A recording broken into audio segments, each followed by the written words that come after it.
Braves. Recently, I attended an event by the Workforce Innovation Center at the Cincinnati Chamber to learn from some undergraduate students' internship experiences.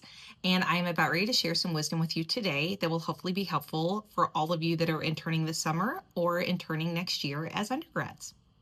So the first thing they expressed, and these were all college students, is they said you can't come in as an intern. You're hired onto the team. You're a part of the team just like everybody else.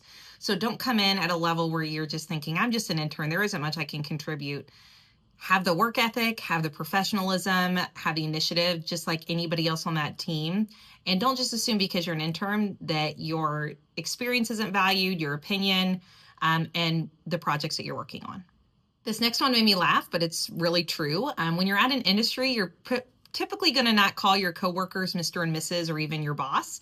You're going to address them by your first name. So something you probably want to just get out in the open as you first start your internship is to ask your boss or your coworkers, what do you like to be called?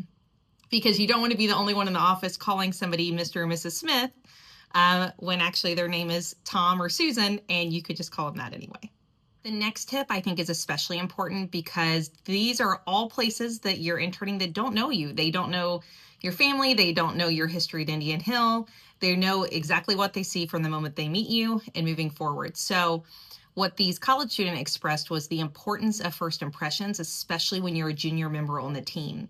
So again, you got people that are working there as their full-time jobs that might have maybe have been there for 25, 30 years, or people that may have only been there 5, but still, you have to make those first impressions matter, especially when you're the most junior person on the team.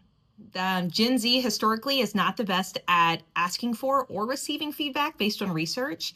So I think something you could especially do to set yourself apart is ask your boss, ask your coworkers for feedback on how you're doing. Now, don't overdo it and say things like, did I get that right? Is this what you're looking for? Think about different ways that you can ask for feedback or maybe ask for additional projects, things to work on. That are different than being something associated with a grade or did I do this right? Let's be confident. You were selected to be there. No internship that we offered here in the Indian Hill Experiences program had no one else apply for it. You all were competing amongst each other through resumes and interviews to get these positions. So when you go into the office or you go into the workplace on that first day, be confident you earned your spot there. Wishing you all the best in your summer internships. We are so proud of you here at Indian Hill, and we cannot wait to see what you contribute to the world starting now. But again, don't go in like you're an intern. You are just as worthy of that position. You have probably just as much insight in certain areas as some of the people working on those teams do that have been there for a few years. So get excited, embrace the opportunity, show curiosity, and go get them.